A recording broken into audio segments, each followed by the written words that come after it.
welcome to That's So Hindu, the podcast brought to you by the Hindu American Foundation. I'm Matt McDermott. For this episode, we've got something a little different for you. Regular listeners will remember that at the end of 2023, we had a two-part episode with Indu Viswanathan interviewing a young Hindu man who converted to Islam and then came back to Hinduism. The first part of that title was Hindu by Heart. Now Indu's back. We've tweaked the title a little bit and are turning it into a regular feature called Hindu at Heart, with her first guest being author Aditi Banerjee, who was one of the first guests on the show a couple years ago. So without more ado, here are Indu and Aditi. Welcome to Hindu at Heart. I am your host, Indu Viswanathan. Every episode, I will be speaking with an inspiring American-born Hindu as they share their journeys, triumphs, and the meaningful struggles that shape their lives. This week, I'm thrilled to be joined by my friend, Aditi Banerjee. Aditi is a published author and novelist. Her first novel, The Curse of Gandhari, a successful bestseller, was published by Bloomsbury India in September 2019. Her second novel, The Vow of Parvati, was also published by Bloomsbury India in 2022. She has also published Hindu love stories, Dharmically Ever After, a collection of stories from Hindu literature and history. She is a practicing attorney at a Fortune 500 financial services company in the U.S.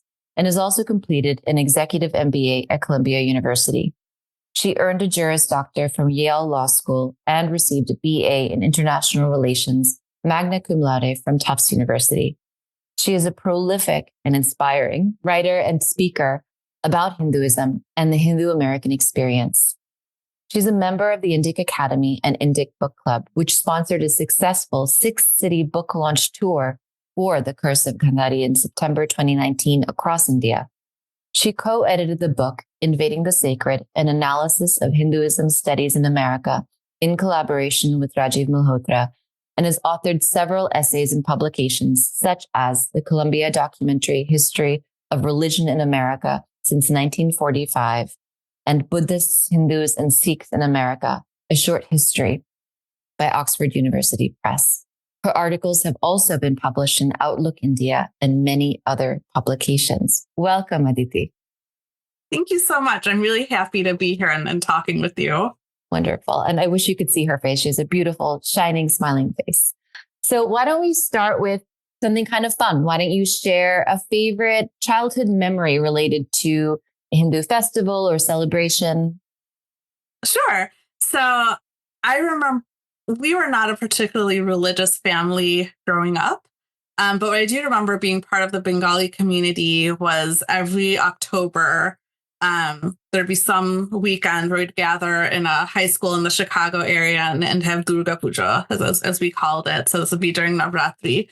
But at that time, I did not even know what Navratri was. I just knew that once a year, all these Bengalis got together and there's like a huge deity of Ma Durga, and she was like beautiful and majestic, and there'd be people like beating on the drums, and there'd be like this Anjali like ceremony, and I didn't even know what was happening, and no one explained it to me or no one explained it to anyone else, but you were just part of it, and it was very absorbing and it was very powerful, and I felt this connection even though I didn't really have the tools to understand what was happening. But that's something that stayed with me, is that sense of connection with the divine and this very beautiful, fierce Devi. That was like, it was very unique. And that sense of kind of community where there'd be people you may not see the whole rest of the year, but everyone was wearing their sharis and things like that, or salwar kameez, and we got together. So that was kind of my earliest experience of that. And once in a while we'd go to the temple locally, but that was really an experience that stayed with me. And I think that made me curious to learn more. Yeah. I can kind of feel that celebration and the way you're describing it. Let's backtrack a little bit. Tell us a little bit about your family. When did your family immigrated from India? When did they immigrate? Siblings? Kind of give us a sense of who was attending these functions. Sure. So my parents came from Kolkata like in the late 1960s, or in that wave of immigrants. And then I have one older brother. He's like 8 years older than me. So he's kind of like a third parent. And they were in the Chicago area. So that's where I grew up, in the suburbs of Chicago. Mm-hmm. And so I think their experience was very different from ours, because when they came, we didn't really have like Indian grocery stores nearby. You didn't have a lot of Indian restaurants. I remember like once a month we'd go, there's a street called like Devon Street. So it's all the way like in Chicago. So you travel for like an hour and they do like all these groceries and there's like one Indian grocery store there. And then you'd have to like stock up for a long time before you could come back. So a lot of things that we take for granted now, like I go like once a week, I could go to Patel Brothers and get like all the vegetables I want and things like that. But it was very different then. And so I think their sense of what it means to assimilate or integrate is very different from like our generation. So that's been kind of interesting to see. And I think they also identified much more with Bengalis. So it was kind of like that ethnic regional type of affiliation, versus I think now we tend to associate more with like as or identify with, at least I do, as a Hindu or as like as an Indian or like an Asian American. So kind of like different types of identities and different experiences. Yeah. And so you grew up in a suburb of a fairly kind of global city. What was that suburb like? Were there other Bengalis, other Indians in your school growing up? What was that like? It was, I think it was like fairly diverse in that there were other Asians, there were other Indians, but I never thought of myself as such, which is, it may sound a little bit weird, but it wasn't until I got to college. And then like when I got to college, there was this proliferation of like associations, like an Asian club, we had like a South Asian. And I was like, oh, like that's kind of like one of my identities. So like growing up, like there were other Indians and other Asians, but I never had that like consciousness. And so there were things like just like growing up where I feel like I was like teased, or I felt like different, or I felt kind of like an outsider, but I never had a way to put a voice to like what exactly that was. I'm just like, I think we tend to like personalize those things. I'm like, oh, it's just like me, but like actually being able to systematically look at it and see that there's like a bigger experience going on. Like I didn't really have that. So growing up, I didn't even like think about those things or how, it'd be difficult, or how people would like call me like Adidas and like make fun of my name. And it's just something that was like, oh, like that's just something that happens. But I never kind of like analyzed or thought like, oh, this is happening to me because I'm ethnically different, or that I have like a Sanskrit name, or all those things. So I was just like, I just be like faintly embarrassed about it, but not really be able to make sense of what was happening. When did that kind of click for you to look back on your memories and realize, oh, there was something actually bigger happening? I think it was like, so there were like incidents. Like I remember when I was in high school and I was in an American history class, and there were two things. One is like you had like like a few weeks on like religions of the world. So like Hinduism and Buddhism were together. And I remember like my teacher said something that was like obviously wrong. And I don't even remember what it was, but I just said like, oh no, that's not correct. I think it was something about like the definition of karma. And he got all offended. And he was like this kind of like old white man.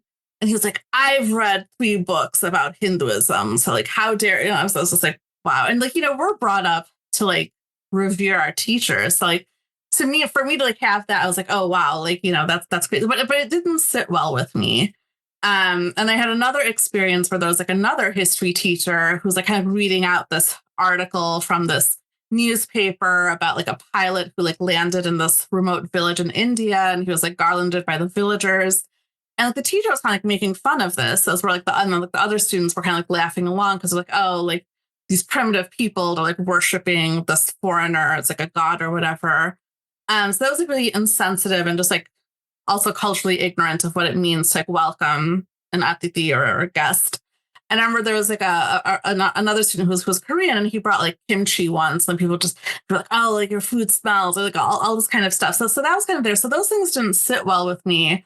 But like I said, I didn't have a way of like analyzing or understanding that. So I think it was really when I got to college, I became very involved with like our Asian American associations, or even like our South Asian student associations. And they got involved with like Hindu Students Council, not at Tufts where I went to college, but like in other Boston chapters. And then it was like realizing, oh, like there's this pattern of things that a lot of us are going through. And then coming across the work of like Rajiv Malhotra or like others, and like being able to like put kind of like a name, or like being able to like identify it. So then I was like, then I was able to like understand these things in a different perspective. Yeah. Yeah. And what did that feel like to have that, like, oh, this isn't just generic sort of exotification or xenophobia. This is something specific. It was very in a way it was very shocking. And I think it was kind of shocking because I think you kind of grow up. I think we all grow up being like idealistic and you think like things should just work and like things should just be like fair and like it's just this kind of people, it should just be like it should just work. And I think when you see that it doesn't, it's just kind of very shocking. And I think it comes like in different ways. It can come as like being a woman, it can come as being like an ethnic or racial minority or religious minority or things like that. But to me it was shocking. And I remember when I read, I think it may have been Conrad Elst's book about Ayodhya. And it was shocking to me because it was around that time when I'd read like little snippets in newspapers and some about like Hindu fascism and like this like terrible like nationalist like violence and stuff like that. And then when I read what it actually was, and of course I knew what like Ayodhya was and like the birthplace of Sri Ram, like I knew that, but the mosque that was there like hadn't been used for so long. It just seemed very like obvious that there was this like rightful feeling, even if you don't agree with what ends up happening to that site, but at least that there's a valid feeling of pain and longing and a wish to reclaim the sacred space. Like it's just so obvious to me. But the fact that we were being condemned for even having that feeling, like that to me, I think that triggered me wanting to become more active and involved because it just felt so wrong and unfair and and just not acceptable. Yeah. When did you start writing about all this and what got you interested in so when did you start writing in general? Because you're such a beautiful writer. And then what kind of got you interested in writing about these topics about Hinduism or Hinduphobia? So I think for me, I was writing since I was a child. I write these like really silly poems. So it was actually funny. I was at my mom's house last week and I found like she had like a folder of these like, really old poems and I was like sharing them with my husband. I was like, I thought he'd love them. He just like laughed at them. So I've always loved writing. But for me, it was around that time, I think like very like kind of early on in my college years, when it was kind of starting to hit home to me because I was taking classes on like Indian history and I was seeing like all this like bias. And at the same time, personally, I was going through like, it just meant like Hinduism meant a lot to me. I was starting my own practice. I had visited some of the temples in India that were really important. And so it meant a lot to me personally and viscerally. And so I felt like I wanted to kind of do something. And so I'd write and speak about it. And I think there was also kind of like a vacuum because, like I said, I feel like the earlier generations was very kind of ethnic and regional. And I really felt like that, like we have to, move from that to something that's focused on like on Hindu American, right? Because, like for us, we're not going to have the same tie to India. And then like future generations are not going to have that tie like at all, or it'll be in a different way. But there still is a very distinct Hindu American experience. And I really kind of want to focus on that. And then I think so much of the discourse, to the extent there is discourse about Hinduism, is just dominated by Indian issues and Indian people. We have to carve a future for ourselves, like, here. And so much of it is kind of like backward looking or projecting kind of things that are going on in India or like India specific political dynamics and things like that, and projecting that onto people here. Many of whom have never even been to India. And so I think there just needs to be like a shift in kind of perspective, which is why I love that you're doing this podcast, because there's so little of this and it's so important. Yeah, absolutely. And what comes to mind for me now is, we have an opportunity to really imagine a future of what is Hindu America, what is Hindu Americanism. And I think you and I have probably both observed and studied and examined how we have been the objects of study by others, but what happens when we kind of take the reins and we determine who we are and how we are here. We're second gen, my children are third gen, yours will be, et cetera. We're looking at future generations. And as you've so aptly described, it's not going to be the same as our parents, and it's not going to be the same as Hindus living in India, but can still be distinctly Hindu. It's not sort of inevitably deracinated. which I think is the sort of forecasting that you might hear from some people. But I think that you and I are proof of concept that that's not always the case. It's not necessarily the case, that there are other possibilities out there, actually. Yeah, and it is very much like a possibility, because even if you look in history, like when Buddhism went from India to China, it really like transformed.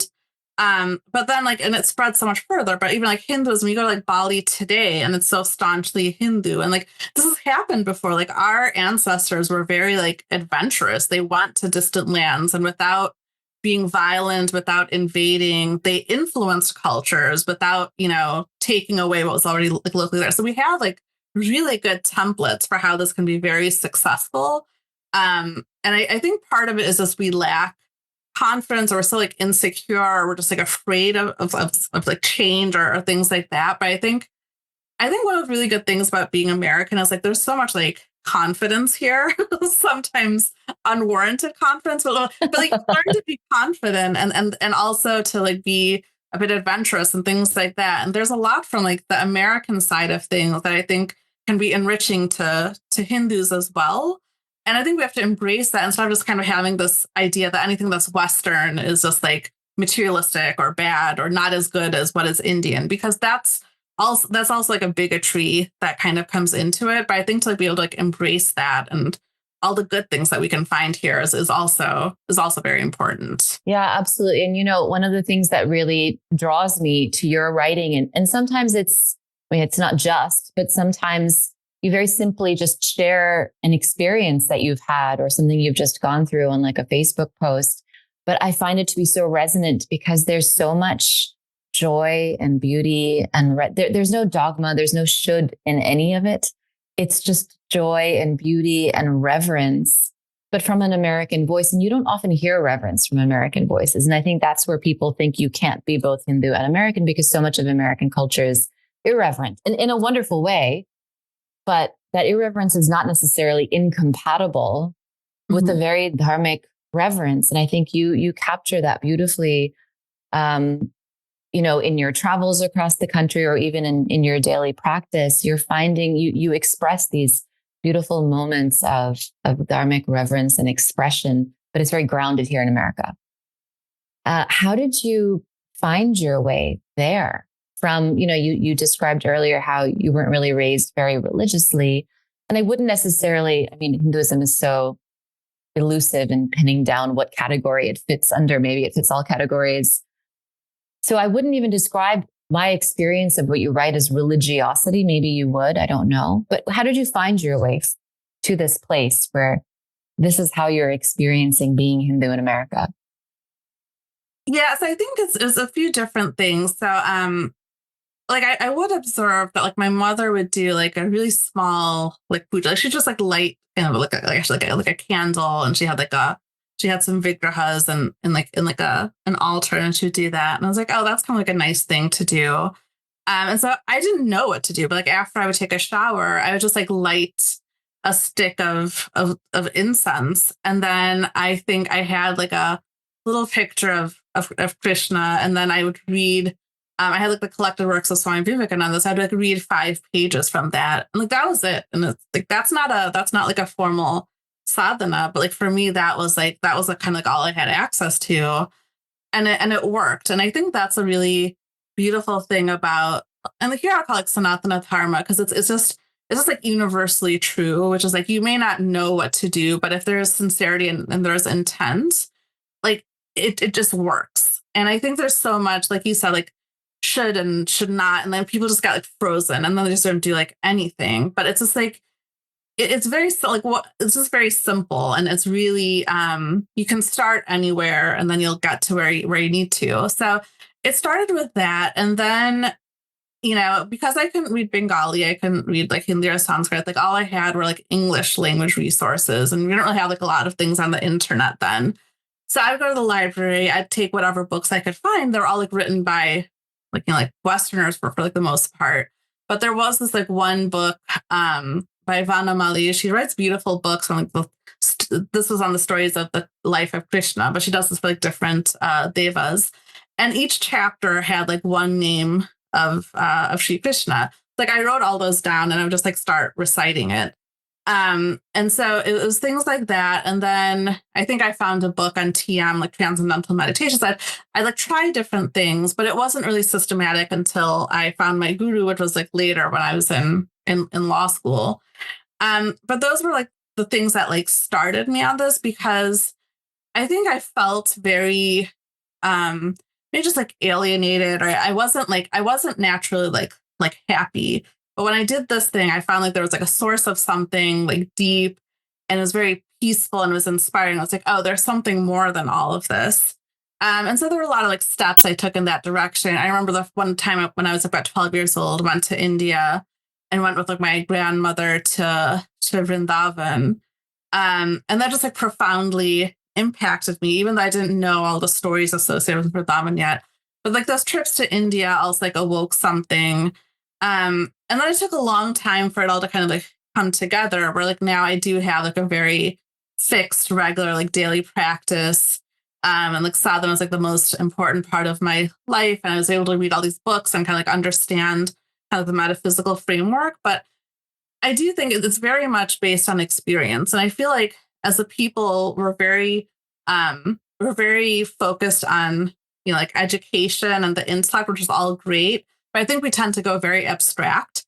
And so everything's about like explaining or analyzing or things like that. But you really have to, it's just like anubhava. And then that's what, like when our sages say they're seers, because they literally see it or they have this experience. And so all of this kind of indirect knowledge is not worthwhile until you translate it into like actual realized knowledge. And so I think there's been like a lack of focus on experience, which is really sad, because the experience is so beautiful and you don't need a lot of words. It's like if you can just share that experience with someone else, like the experience of watching an arti at a temple, or, reading a story about our devas, like it's so beautiful and captivating that people just automatically become attracted.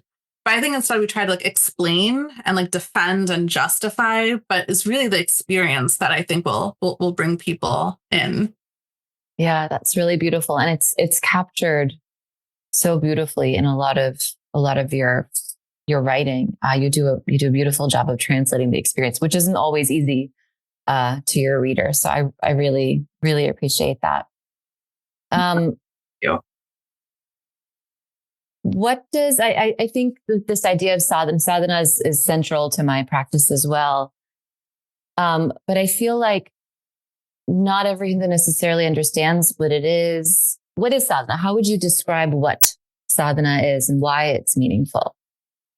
Yeah, so I really think of sadhana as practice. I think it really means like the etymology of it means like there's a goal, and then sadhana is what you do to like move towards that goal. Mm-hmm. And I think it can come in a lot of different ways. So there's a big Baptist temple that was built near my home in Robbinsville. It's like the second largest Hindu temple in the world after Angkor Wat. And I've been there a few times. And what was really interesting to me is I feel like there I'm able to see kind of like karma yoga, and like karma yoga is like a sadhana. So I came across a volunteer who's like a graduate student, like very far away. And he takes the train like 2.5 hours each way to come volunteer at the temple for like 7 hours a day, and then go back in the midst of like all his other studies as well. And like that is a sadhana, right? So it's something I feel like you do out of like nishta, or this conviction, and it's a practice, and you're devoted to it. And then that fructifies into different things. So really kind of on the spiritual path. But I think that's what it is. And it can be different things. It doesn't have to be just doing like puja. Although I think puja is just like very underestimated, and it's kind of like dismissed as something like, oh, like our grandparents did, or it's like superstitious, or it's like ritualistic, which I hate that word. But it can be even things like your dietary practices, or like fasting or abstaining from things, or like vratas. Or there's so many different things that you could do. It can be like traveling to sacred sites, and like every year you make a commitment to go to a new dham or something like that. But I think there is this importance of doing this even outside of being like a Hindu. Like when I was in Colombia, I took this class, which is like one of the most, I think it's the most popular class still. in the business school, which is all about like kind of finding like meaning and kind of like happiness and fulfillment. But all of that is about kind of like building practices or like building like a daily regime through which you kind of find strength and things like that. So even from like a scientific perspective, there's kind of like a lot of study about this. And so I think this is developing a daily practice. And it doesn't have to be very long, where it's like 15 minutes or 30 minutes, but then that daily practice, it just becomes like your bedrock of strength and like fulfillment and discipline. And I can see this now also like as my mother is aging, but the importance of kind of having this discipline or these things built up that kind of like see you through like your later years. And so kind of like building the reserves while you can and while like you're young and energetic and kind of invest this energy. Because sometimes we think of sadhana or like religious practice as something you do when you're old and retired, you have like nothing better to do. But actually like by that time, it's really too late. Like the practice, you have to put that in now. And that's when you kind of like reap the benefits of it. And then I think another part of it is like we associate sadhana with kind of like asceticism or kind of like being away from the world. But in a way, it helps you can have these beautiful experiences and kind of enjoy the world, but in a different way. And I think that's also missing, just kind of this positive like celebration or happiness, or it makes you feel more connected to the world and things like that. So I think there are a lot of misconceptions, but this is like what our rishis and our ancestors knew, that you bring this into your life, you bring this into your home, it makes you healthier in so many ways. And when we think of like the purushartha, and it's like, it's not just moksha, but even like in pursuing artha or wealth and kama and desire, you still need like that base, and sadhana is that base. Yeah, such a beautiful description. Thank you for sharing that. And I think your point about this perception that sadhana means you're like living in a mountain somewhere alone, not eating or wearing clothing is an unfortunate misconception, because sadhana helps us engage in the world in actually really, in not just dharmic ways, but in ways that you're really experiencing the world in such a different way, with such bright eyes, with this kind of innocence that we don't get access to over time, the innocence that's kind of lost. It brings us back into our lives, this kind of juiciness. Yes. Into our lives. It's so delightful. So it's the opposite of this idea of this austere sort of detached life. It's actually quite lively. It's enlivened. Absolutely. Yes. Yeah. I want to go back to talking a little bit about puja, because I think you brought up some really nice points, and I kind of want to dig into it a little bit and kind of contextualizing it within this broader observation. And I would love to hear what you think about this kind of impulse, especially in our encounters with the West or the westernized mind or living in the West, that in order for Hinduism to be taken as seriously as Western religions, we need to remove all of the things that seem heathenistic from it and present ourselves as something that is respectable. And puja and rituals are not respectable. And therefore, we should have evolved from that in our descriptions or our practice of Hinduism to be seen as equals. Yes. And I think what's really sad is this becomes so internalized too, because I think a lot of like Hindus, even when they're aspiring, they just want to go straight to like kind of like Vedanta or like meditation. And like this whole idea, like it just seems very primitive and backward and like something, like I said, something like your grandparents did. And it's just such a profound misunderstanding. And I think now we're starting to see some of this become more popular and mainstream, like discussions of like tantra and like deva upasana. So that's great. But I really think like it's so beautiful. And the other thing that we shy away from is from having like, polytheism is kind of like a bad word, but they do like having multiplicity of deities. And yes, we would say they're all aspects of like the one Brahman, but like you can have different relationships with different deities, and then those deities have relationships with each other, right? So it's beautiful to me. You have like Shiva and Parvati, and they have a Ganesha and Karthik, and they all have like relationships with each other. And like we shy away from this because like if we have this like inbuilt bias against that. But for me, when I first started puja, it was like I had this devotional feeling towards Krishna, and it started from there. But over time, like what has happened is like when I go to my puja car and I have like a room full of like vigrahas and images, but it's gotten to the point where I have like very different relationships with different deities. And when I'm sitting there and I haven't gone insane, but I have like conversations or like interactions, like I can look at them and feel like how they're feeling today. Or if I do the abhisheka, like, is the bath water too warm or too cold? Do they like the prasad I prepared? And I'm definitely not crazy, but that's kind of like the bhava or like the rasa or like the experiences that come. It's really like this lila, which is kind of this play that happens between the divine and us, and you can experience that in so many different forms. Like when my relationship with Krishna is different from my relationship with Shiva, and this is something I think was very natural to us before, and people would talk about these things. This is very commonplace, but we've become very alienated from that.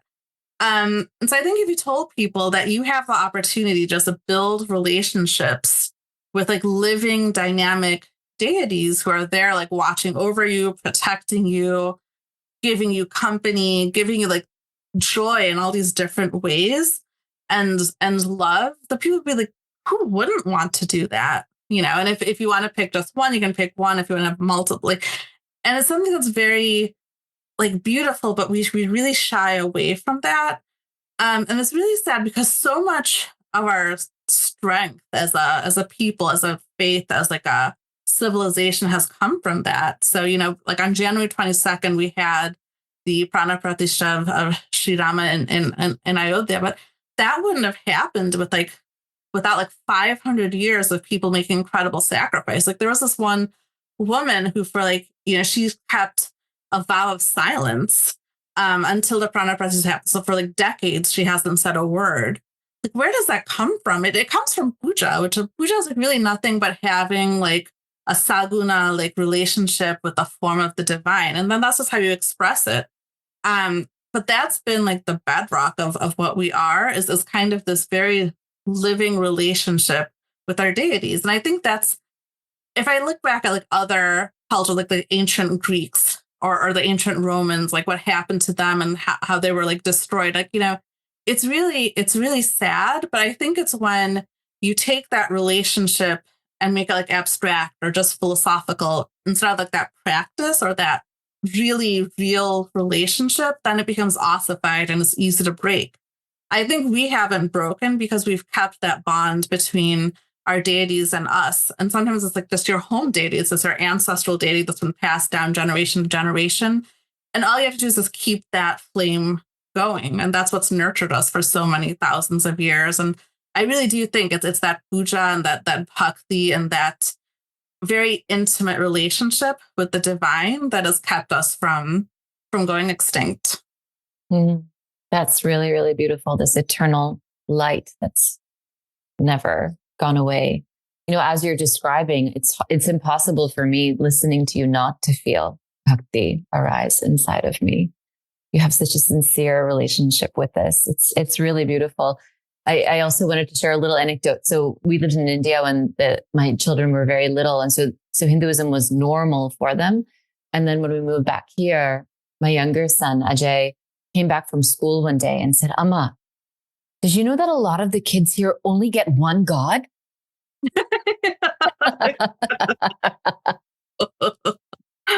Which was like such a fantastic like flip of the script. I love that. Right. But it's so true because if you think about it, like it just makes us so I don't even know what the right word is, but if you think about like the therapy, right? Like if you just had like one form of therapy for everyone or one form of like physical exercise, like, that wouldn't work because everyone's so different. They have different constitutions, different temperaments, different bodies. And it's like, we know that. And that's why there's like proliferation of forms of the divine, of paths, of practices that seem contradictory with each other, but they're not. But I think just like the care that our rishis had and our acharyas had to make sure that there's like a space for everyone. Yeah. Like there's dharma for everyone. I like it's so Talk about It's so DEI. diverse.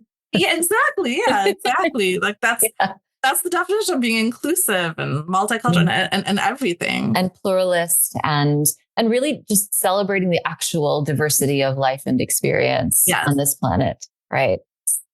Because it emerges from the earth up.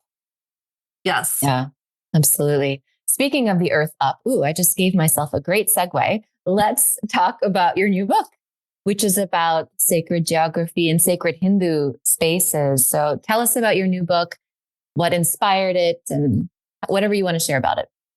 Sure. So the name of the book is Kashi, The Valiant History of a Sacred Geography. So it'll be out probably in this coming March. And this kind of stemmed from, it was like about 8 years ago, I made my first trip to Kashi. And I went to Kashi Vishwanath Mandir, and like, it was a beautiful experience. Everything was great. But then I saw this Nandi who was looking off towards like the Ganvapi Mosque. So for people who don't know, there's a Kashi Vishwanath Mandir, which is it's a Jyotirlinga. It's the most famous or most important temple in Kashi. But it's right next to what's called the Ganvapi Mosque. Ganvapi, it's like Ganavapi, so it actually means like well of wisdom. So that's part of this very sacred site. And this the Kashi Vishwanath temple was torn down 3 times and then rebuilt each time. And then this was a mosque that under Aurangzeb's orders was constructed after raising down the temple, but one wall of the old temple was like left as kind of like a poke in the eye, like literally to Hindus to see, like, here, like, look at like how we've kind of triumphed over you. And just to clarify, who tore down the temple 3 times? There's different Muslims in different eras, so over a span of hundreds of years. Right. So just to clarify, it wasn't torn down by other Hindus; it was torn down by settler colonists. Yes, thank you for that clarification. And also, what that also means is each time it was rebuilt in a time of colonial oppression when it was dangerous to do so. So again, just like the bhakti and like the courage of our people and the devotion, it's really like it's really remarkable. Like, imagine you live in a city full of temples, it's torn down, and they say, I'm going to rebuild, and you know that it's probably going to be torn down again, but you just keep rebuilding. Like, that resilience, it's really remarkable, and you haven't really seen that elsewhere. And again, I don't mean that as a mark of like superiority, but I just think like how much was taken from people, from like pagan indigenous people like across the world, where they couldn't even have the chance to rebuild.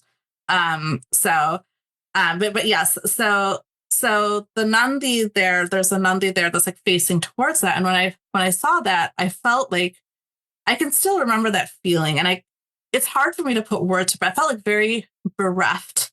And I could feel like it was like Nandi's pain, which is also like our pain, but just Nandi's always looking at Shiva. And this idea like Nandi just kind of, being there and not having his master, gazing back at him. Master isn't the right word, but, Mahadeva gazing back at him.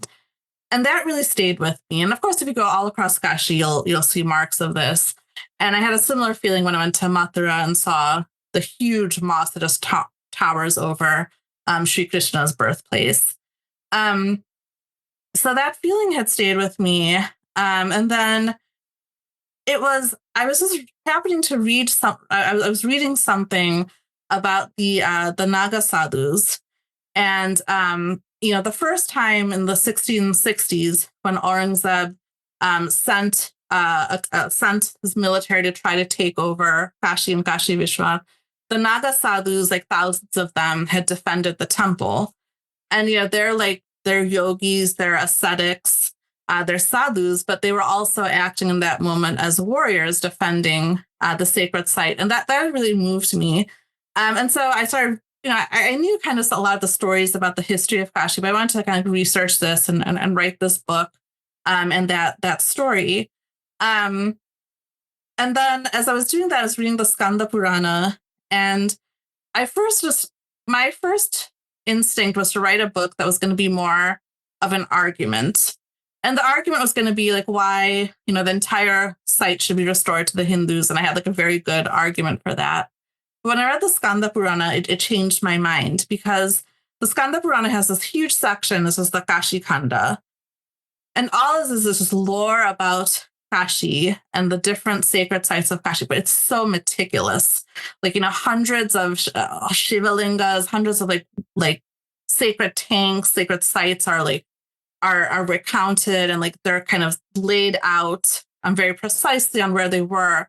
I just think how much devotion and faith like our ancestors had to meticulously record and document this, because they wanted it because it was that important to them.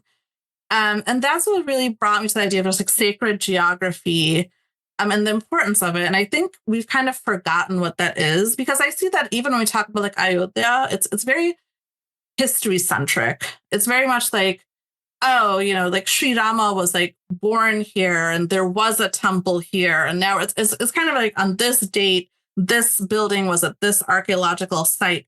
And that again is like a very Western lens, right? Because the Western faiths are all about historicity. Like, so like if Jesus Christ didn't actually exist and walk on the earth, like Christianity would fall apart. But it's not like that for us. And this idea of looking at things to like sacred geography, which is like, this is Ayodhya because it's Ayodhya, and this is what Ayodhya means to us. And like it's not just like fantasy, because it's kind of meticulously recorded there in our sacred geography and our lore. And like, what today becomes called like mythology, and we don't want to use that word. But that's how the vast majority of the world, for the vast majority of history, has understood ourselves and their civilizations. That's what like Egypt was about, and the pyramids of Egypt, and like Delos and Delphi. Like they're very specific about those sites and why they're important. And it's not because some historical event happened there, but because spiritually and metaphysically and civilizationally, it meant something to those people. And so this idea of that sacred geography and what that is of Kashi, and like that ended up being half the book. Because again, going back to experience, like I can tell you that this is what Kashi is, but if you read these stories, it'll be like, oh, like this is what Agastya Muni did, and this is how he felt when he was exiled from Kashi. And if you go to this linga, like this is who installed it, and this is what happened there, and that's like the Mahatmya, and all this Sthala Purana and the sacred lore, which again we dismiss as superstition. But if you just read that, you'll feel this like bhakti for Kashi. You'll feel the sense of like how important it is, and that's what gave, I think, our people the strength to keep rebuilding, is because there's so much power in those stories and those experiences. And so the book really became about like transmitting and sharing that experience so people can value intrinsically what these sites mean, not just in Kashi, but like all over India. So this idea of sacred geography it's not just something you kind of formulated on your own. It exists in literature. It exists, and not just for Hindus, right? Yes, absolutely. Can you share a little bit about, I know you did some research on that more broadly. Can you share a little bit on that? Sure. So, again, it was a confirmation of like whether it's like Native Americans here, or like the Aborigines, or even like the ancient Greeks. But the way that you understand space and like place, and sometimes spaces it's the way you experience a space. And then it has like meaning, as it could be like cultural meaning, it can be spiritual meaning. Sometimes it's because a god has a special connection there. Or it can be like the site itself has some special, characteristics and attributes. Like in China, for example, a lot of it's based on like feng shui and like, kind of like the energy of the place and like the topography of it and things like that. But so you have like sites, or like when the Buddhists do pilgrimage in Tibet, they're mandalas and like cosmic mandalas. And so you go through this process of a spiritual process. So even as you're making like a physical journey, you're going through like a spiritual process. But the idea is like how people have understood space and experienced it. And I think nowadays we think of it's like property, like ownership of property, and like who has the title or who has the deed or who has like the possession of it. And I think sacred geography makes you look at it in a different way. And it's not about the physical material land, but it's about like cultural claims or civilizational claims, or having the importance of having access and more custodianship rather than like ownership. So a lot of it, a lot of it isn't even so much wanting to own something, but if you care for a place, right? So you could love Kashi and just be distraught to see all the kind of like overdevelopment that's happening.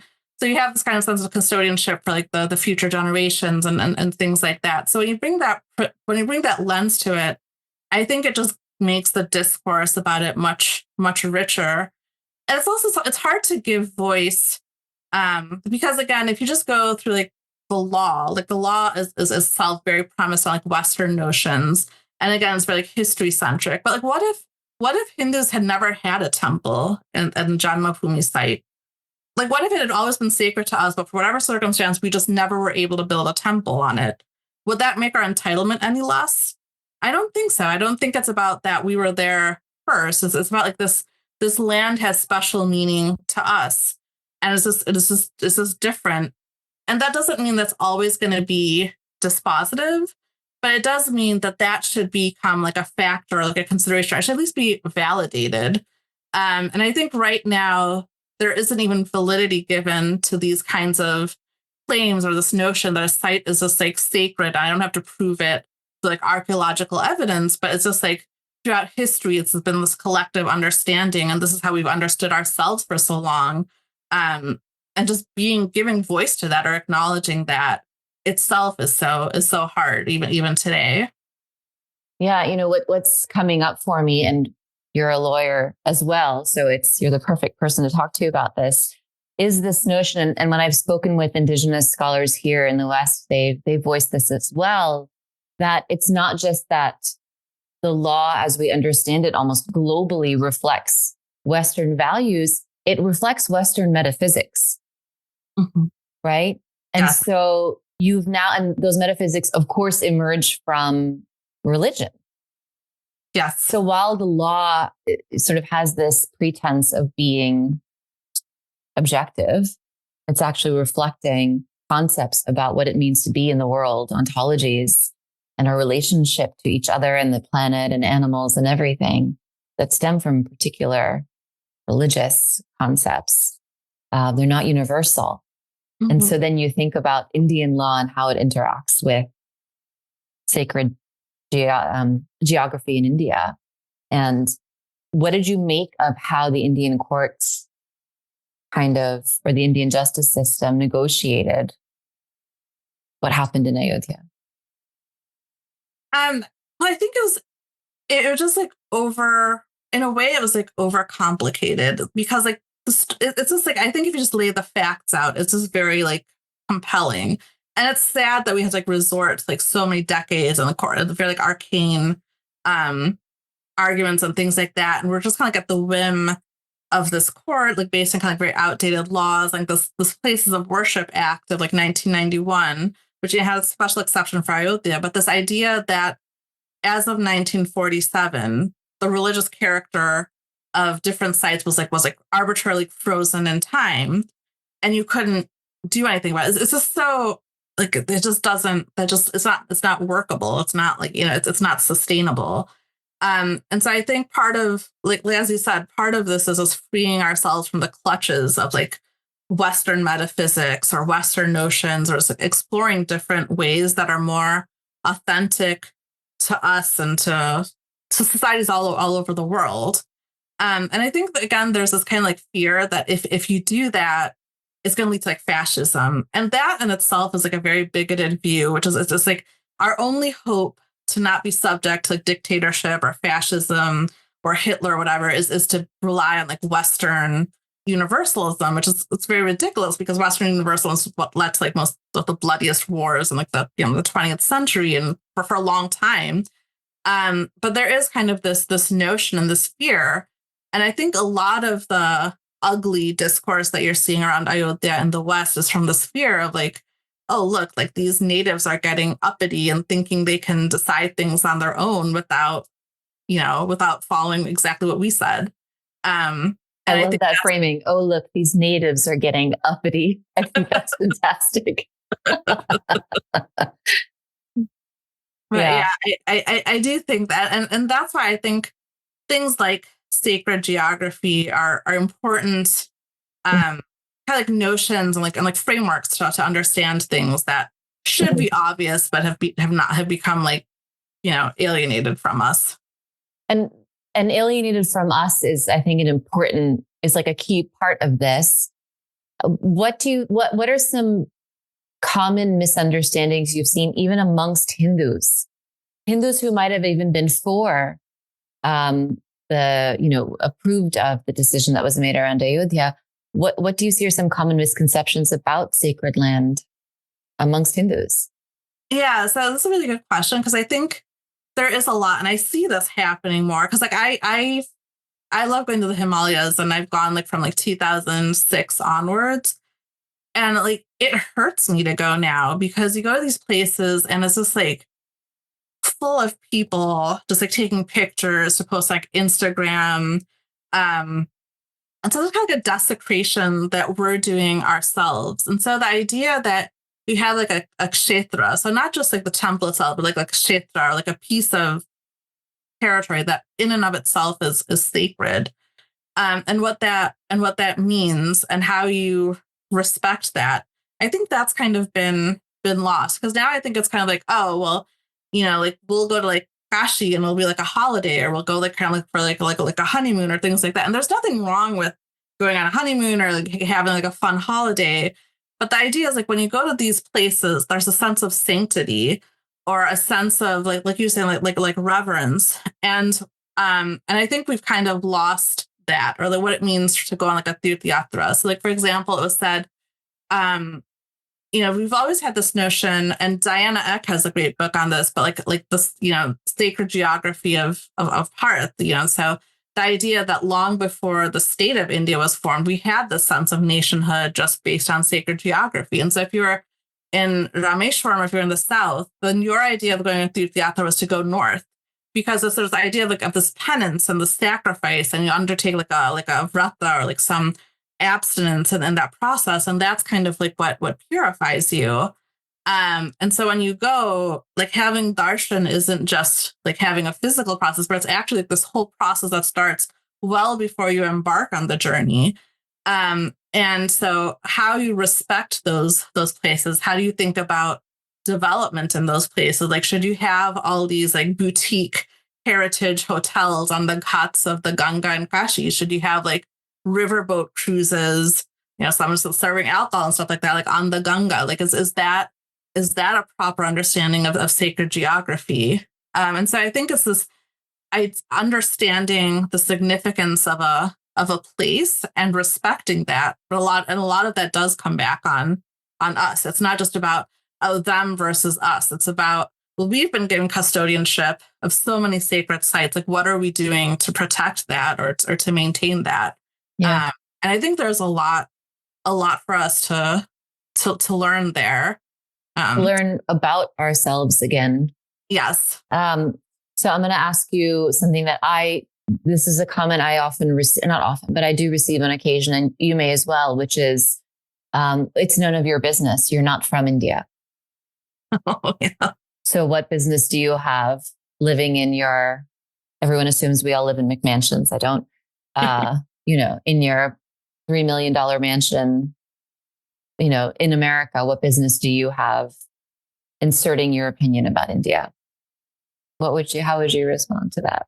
Yeah. So, in the beginning when we were talking, and I was saying like, in the future, we're not going to have connections to India. I think it's like in a sense, because I think every Hindu, whether you're ethnically or racially Indian or of Indian heritage or not, has a connection to like what I'll call Bharat, because that's like the Hindu homeland. And it always will be as such. Like that's where our devas and our rishis were, and things like that. And so I think as soon as you have that, there is a sense of duty or an investment or something that comes with that. And so when I speak about these things, I'm not talking as like an Indian, because like, yeah, I don't have that. But as a Hindu, I have a vested interest on what happens to like at a Jyotirlinga and things like that. And I think I think that notion itself is kind of like premised wrongly, because again, it makes it this is like an Indian thing, which of course it is. It's in India, but then there is also a Hindu connection which transcends India, because like on January 22nd, I think you saw a celebration like worldwide, and it was like a momentous occasion for like all Hindus, and that should be like celebrated. And I think comments or feedback or perspective should be welcomed. Just as like I honestly I feel like Indians comment on American politics all the time, and there are interesting insights there. So like I think you should always welcome all perspectives, because you could get something interesting out of it. But I think every Hindu has a stake in our sacred sites, and therefore has a right to voice concerns or observations. Well, and as you're talking, I can imagine people who have sort of a vested interest in proving this, saying, oh, well, that's what she's saying is just Hindutva or Hindu nationalist sort of polemics or rhetoric. But what's evident to me as a listener, and I'd love to hear your thoughts on it, is that you're talking about something that it's not about nation. You're talking about ancestry and divinity and, the womb of Hinduism, which is different than nation. Yes. And I would just say it as, for example, like someone who's like Krishna's my Ishta Devata, right? So that means like my chosen form of the divine. I can't go to Mathura because I've been there once and it was so painful for me. Like I can't go to like the birthplace of like my most beloved God, because when I go there, I just feel this pain, and like I see that violence, and I see that like desecration and like insult and like affront, and that pain that I feel like as a Hindu, that's not about like nationalism. That's like you said, that transcends it. And I think that's the part that gets misunderstood a lot, or it's kind of translated as this majoritarianism, minority rights kind of thing, and like in all this discussion. So I think that notion, like I said, of sacred geography gets lost, and then I think the West is so used to religious disputes kind of being Catholic versus Protestant, like what happened in Western Europe, that every time they see a dispute, they just put it into those terms. And that's really not what's happening here at all. Like no one seriously says that Muslims don't have right of access to religious sites for worship. There would be this particular site that we say should come back and be reclaimed as a temple. But that doesn't mean like the Muslims of Ayodhya or the Muslims of Kashi don't have other mosques to go to. And so it's not a deprivation of minority rights. And I think there's a difference between nation and state. So I think the state has a fundamental duty to provide for the rights and interests of everyone, including like minorities and all of that. And that has to be safeguarded. But what's happening here isn't really a deprivation of rights, but it's an assertion of a Hindu nation. And I think that the assumption is that you can't have a Hindu nation without disenfranchising basically Muslims and Christians. I think Jains and Buddhists and most Sikhs are fine with it. And that's a wrong notion because, like France has a very specific culture and this idea like French nationhood. The US has that, England has it. And they've all had the privilege of developing this for themselves, like uninterrupted for like, hundreds of years. But now that India, or part of the after getting statehood, is exploring its identity, its national identity, is creating all of this kind of like anxiety. And so I think that's what we're seeing is kind of like you can have a Hindu nation, but still have like a state that protects the interests and rights of everyone. I think there's also a discomfort in seeing Prime Minister Narendra Modi so like involved in like the rites and the ceremonies and things like that. And even I kind of like shared that for like a moment. I think it's probably like my like Western upbringing because it's kind of like, oh, secularism, like maybe that shouldn't happen. But if it hadn't happened and it was just like Purohitas and Panditas and he wasn't there, like from a Hindu perspective, that would not have been appropriate because like the ruler of a land or like the king or whatever was always involved because it was his duty, or if it was a queen, her duty to like kind of protect the right of worship for people, right? So when Sri Rama was like a young boy, he went with Vishwamitra to protect the rishis and the brahmanas so they could perform their yagyas and things like that. That's the duty of governance. And so again, in the kind of like an Indian sense, like it's natural and should be that that the prime minister, that the ruler is involved in some sense, because that's our idea of the interaction between like government and religion and society. Is very different from the Western one. And again, every time there's a deviation from the Western model, it's kind of like, oh, like this is going to lead to like all these terrible consequences. But we don't know that. We're not even given the chance to like demonstrate that. And I think for so many thousands of years of history, we've seen that it has worked on the whole, like, very well. And again, it shouldn't be about looking backward. And I think sometimes there's a sense of if you have like Hindu nationalism, it's about like going back to the past. But I actually think it's like forward looking. Like, I don't think no one's going to forget the West. Like, you could be in India, but like everyone's been impacted by the West. And there are good things we'll take from that. But like looking forward, there may be like a very different idea of like nationhood that still can promote things that have been of concern in the West, but in a very different way. And we very much deserve the chance to try that. Yeah, absolutely. I think all of your points are really, really well taken. So we're going to shift gears a little bit, although you've kind of touched upon this. As a lawyer practicing in the US, have you encountered situations where your Hindu background influenced how you approached the work you were doing? Yeah, I feel like all the time and like in different ways. I think one of it is just finding like perspective. So I'll give you an example. So I'm very like conflict adverse, which isn't like a great trait for a lawyer. But anytime I have to do like a negotiation, I hate it because I hate the idea of having to like fight or negotiate against someone. And so that was something it always made me very like nervous, and I hated it, and I would avoid it. And that would not have been good for my career in the long term. But one thing that I learned from like a Hindu perspective is like my Guruji had shared with me like a story like in his life where he was kind of like in this potential conflict with someone.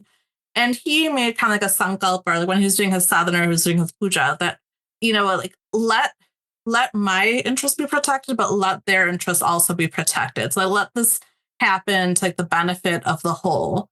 And I was like, oh, like that's interesting. And so like that's kind of become like my approach, like for like negotiation. Maybe start with like the other person's like interest. And then also think of like my company's interest or my department, whoever's interest, and try to find like the right answer for like everyone. And like that kind of like that took out for me like this kind of competitive or like win-lose or something like that. And that's made it much easier for me also to like advocate, because it's really difficult. And I think especially for women, it's really difficult to negotiate if you're negotiating for yourself. But when you feel like it has also been shown, like if women are like negotiating for their team, then they actually outperform men.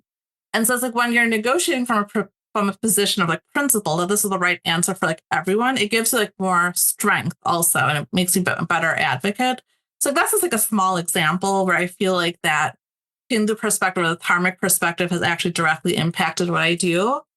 The other thing which I didn't understand for a long time is the idea of like work as sadhana. And sometimes we think of that as like a very karma yoga, like you volunteer or things like that. But a lot of things I've learned from like human nature, or like the world, or like it just comes from work. Some of like the greatest mentors I've had have been in the workplace. And so this idea of like doing your best at work, and learning from that has been very helpful, because I haven't felt like, oh, like that's something I have to do. Like I feel like very grateful to have the opportunity to do it, and this kind of sense of like duty, or like my dharma during these like 10 hours is to do the best I can. And it's something actually I think Hillary Clinton said, is to bloom where you're planted. And that again, that's like a very Hindu idea that like whatever you're doing, just do the best at it. It doesn't matter what it is. So that's been really helpful. I also think like it's been a help in other ways. Like I wear my bindi, like I wear every day to like the workplace. And might people say like, well, don't you feel like that would like hold you back? People think differently, but it's actually open conversations. And I think it shows people that like you're willing to be yourself and you're willing to be like authentic to yourself. And so I actually think that's been like a good thing. Um, and the other thing I would share is like once, like a few times, we've gone on kind of networking trips to like Sonoma, like wine country, and like I don't drink. And I think a lot of times Hindus feel like this pressure to like conform or like, oh, we have to like do this. But I just told people like I'm very happy to go and I can like designate a driver and I'll sit and I'll things like if I'm just not going to drink. And then there are like other people who like shared with me that like for whatever reason they're not drinking or they want their peers when they're not drinking. And it again became a way of like bonding. But I think if I'd gone the other way around and just to conform, like I pretended I was drinking and actually drank, like you're never going to get anywhere if you don't stand out, right? You're just always going to be one of everyone. So the only way you get ahead is like if you stand out or there's something unique about you. And when you start with that from like a Hindu perspective, we're already going to be like unique. And I think if you just stay true to that, then it gets respected. And so those are some things, but it's actually been a great benefit to my career. I really appreciate how you kind of flip that script on being different rather than it being othering. It's actually makes you interesting. Yes. It makes you unique.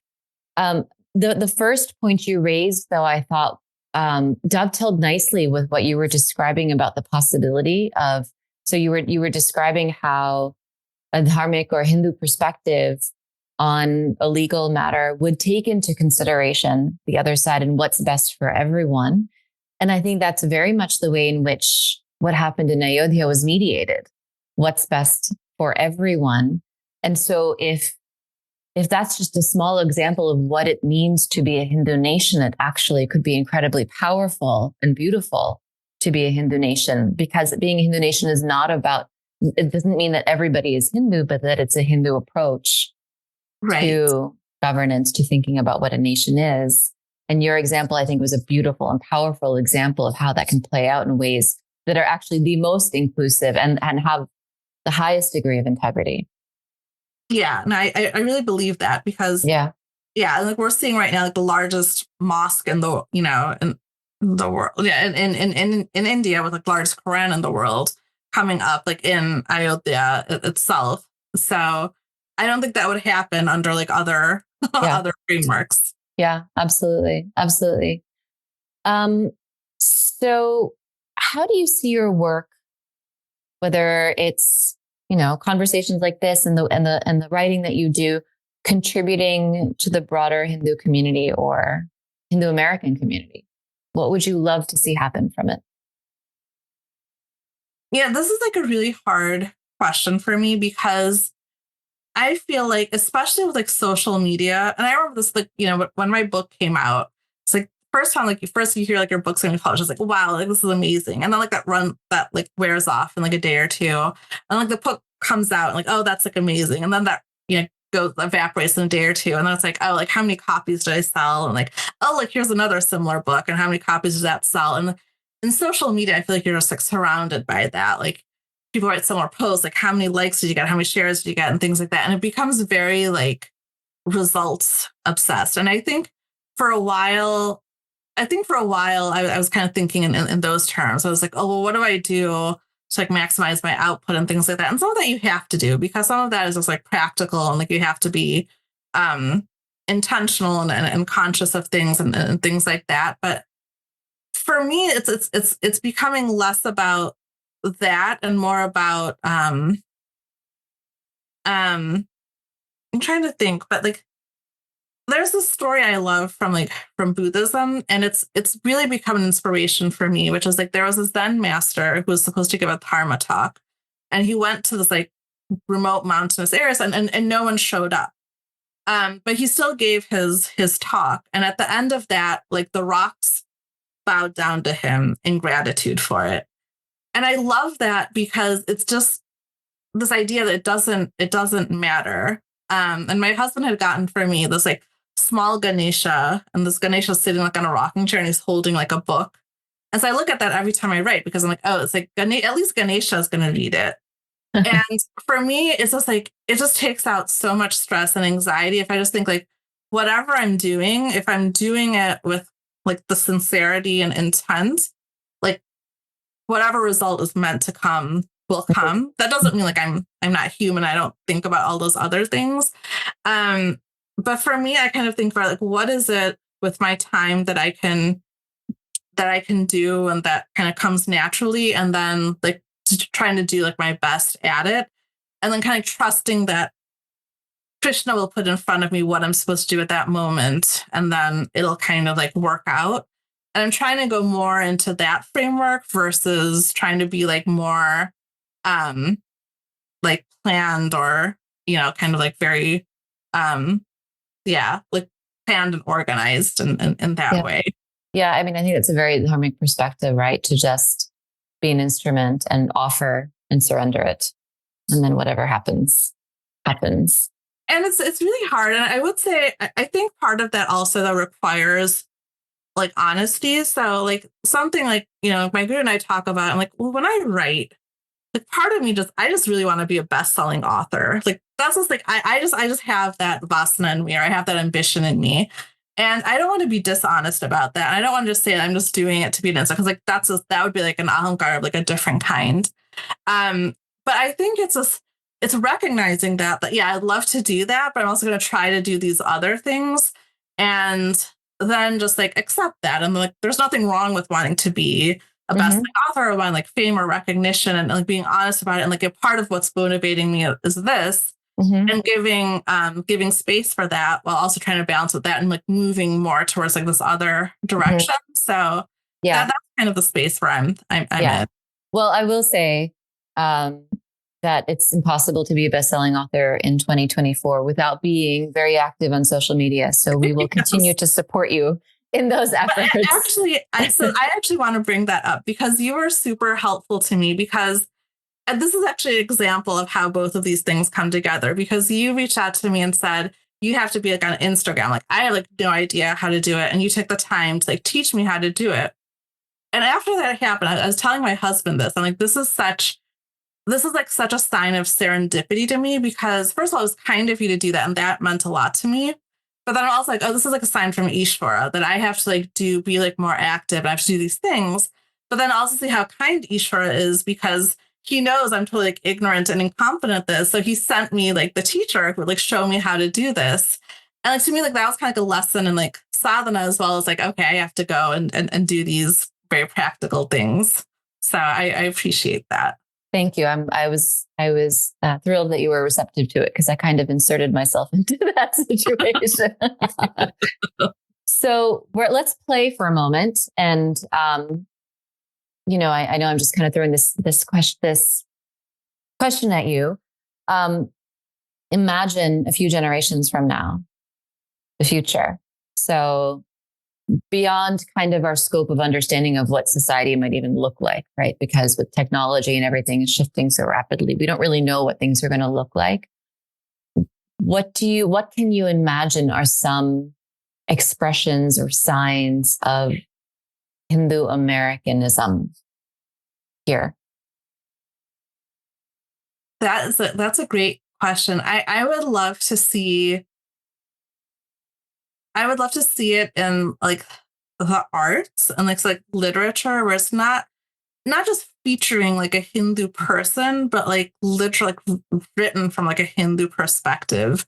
So like, like we have so many like fantasy or epic fantasies that are based on, basically it's just like middle-aged Europe and just like kind of dressed up in different ways. But I'd love to see that kind of thing like based in like a dharmic world. So you already see that in some like Chinese dramas where it takes place in a very like Confucian or Buddhist worldview and like the heavens and things like that. But I'd love to see that happen, because I think there's so much scope for there. For Hindus, I'd like to see I would love to see Hindus feel free to like take Shivratri as like a holiday at work and like, feel free to like celebrate it and like take the day off at work and like kind of have that nishta in our festivals and holidays. I was so happy. Like the other day, I went to like the Baps, like Robbinsville Temple. And what I loved is there's so many like young people because sometimes they go to the temples and like, like it's just an aging population. Like we have these beautiful buildings, but who's actually going to be there in the next, but like, I loved going there and seeing all these young people because I feel like we have like a space, but I would love to see those kind of like spaces for us. And I think temples will be different. I think there'll be like abodes for the devas, but I think there'll also be like hopefully gathering spaces for us. Yeah, I'd love to see kind of like space for practices and sadhana and like just like being able to talk about sadhana and that just become like a normal everyday thing. I would say more representation of like Hindus and like in government and things like that. But yeah, I think there's so much. Yeah, it's hard to like imagine, but yeah. Yeah, no, I think those are some really beautiful examples that are great callbacks to our conversation that we've had today. All right. So, what is some advice you'd give to... there is one more thing. Sure, go for it. I would love to see Hindus like keep names that are hard to pronounce. Yes.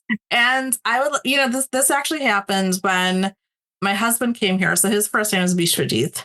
And at first, every time I would like mention, they'd be like, "Oh, I can't remember that." So then, at first, I was like, "Oh, it's okay. You can just call him like B or like Jeet or whatever." And then like I introduced him to some people, and I guess like he didn't like it. I didn't like it either. He's like, it's not that hard. Like you can spend like 30 seconds like learn how to pronounce it. Like it's not that hard. But we have a hard time like asking people to take like 30 seconds just remind like. And Beatrice is a very beautiful, meaningful name. Like all of our names are so beautiful and meaningful. And I think we have this tendency to either try to make it easy to pronounce.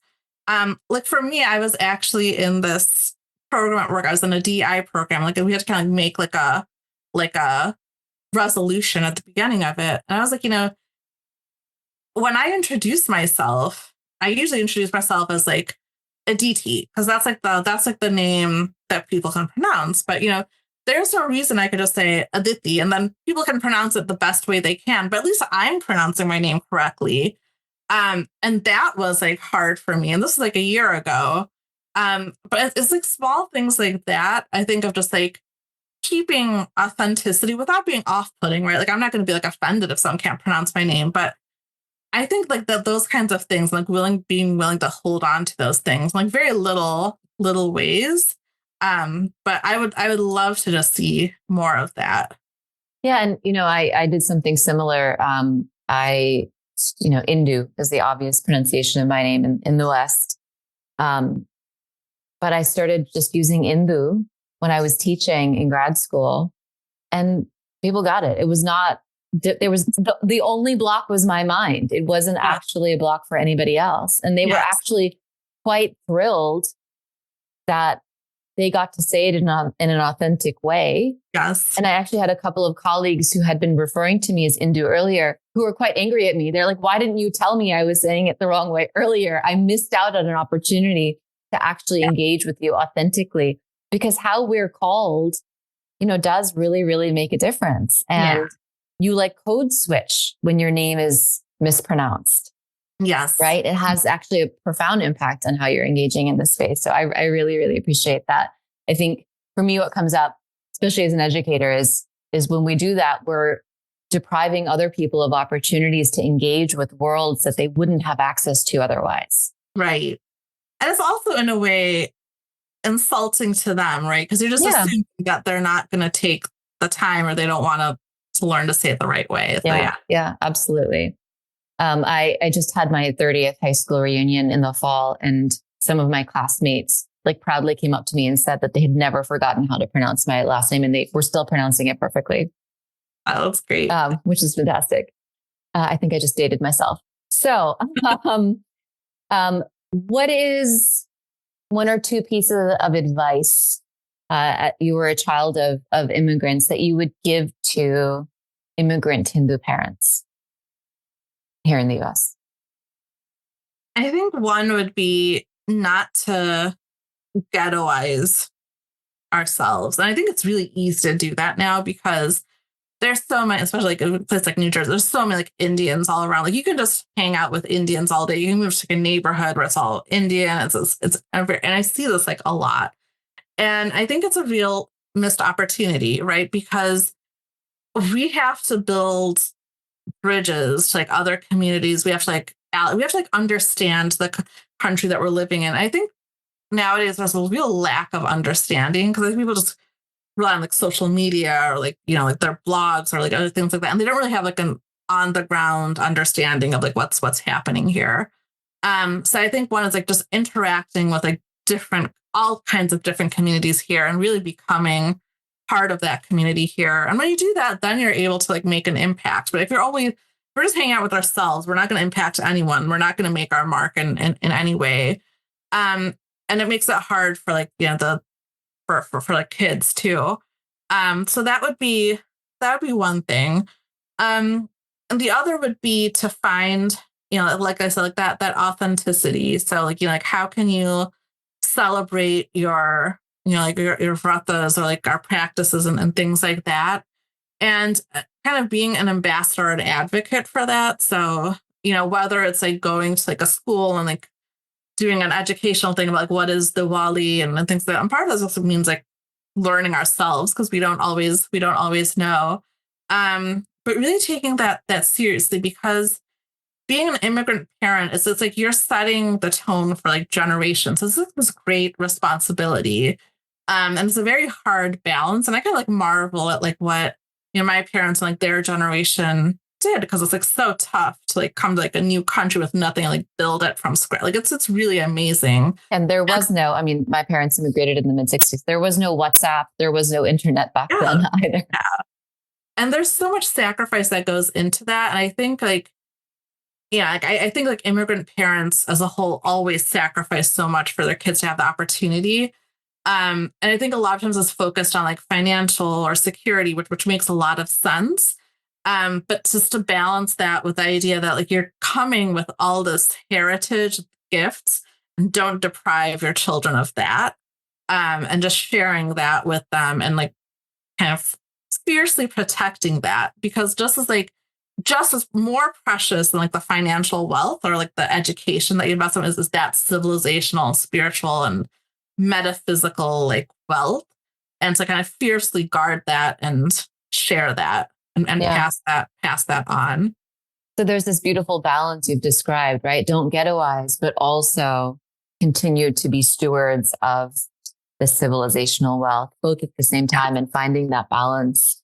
It's not easy, but I completely resonate with what you're saying. It's a part of being here and being Hindu at the same time. Right. Yeah, absolutely. Yeah. And then, the next obvious question is what is some advice you would give to young Hindu Americans? I think it's almost like very similar to that. I think it's not being afraid to be different. So it's like one thing, like I remember years ago, when it comes to like birthday cakes, like blowing out a candle, like to me, it was just like habit. So I was like, of course you do it. And then like, someone said, well, you shouldn't really blow out candles because like it's like very inauspicious. And when I first heard it, like it was kind of like abstract to me and it was kind of like intellect. And I was like, oh, okay. But then now it's something like I can't imagine like blowing out like a candle. Like to me, that'd just be like that'd be like a terrible thing to like to do. And I think it's like things that we take for kind of like granted all around us when you like think about it or look at it from a new perspective. Because that's, like I said, like what makes you different is what's going to make you stand out. And that's how you kind of like contribute to things. And I think that's what's great about America is like this kind of focus on being original. Like I remember when I was in law school and I was writing papers, it really frustrated me because you can just write a paper saying, here, these are like 12 different scholars said about a topic. Because a professor is like, what's your original contribution? Like, what's your original thought? And that was like really difficult for me. I'm like, I don't have one. And there's this kind of focus on which now I've come to appreciate, because then that makes you think about things in different perspectives. And like, we are uniquely situated coming from, like, Hinduism is so different from like the Western kind of Judeo-Christian framework. And so we're going to have these original thoughts to contribute, and America like welcomes that and celebrates that. And so it's kind of like our duty to do that. And the more we kind of feel this insecurity or this inferiority complex, and we just want to conform, like we're deprived, like we've been discussing, we're trying not just ourselves, but others of like what we can contribute. And so I think there are a lot of things like that where we will have a very different perspective.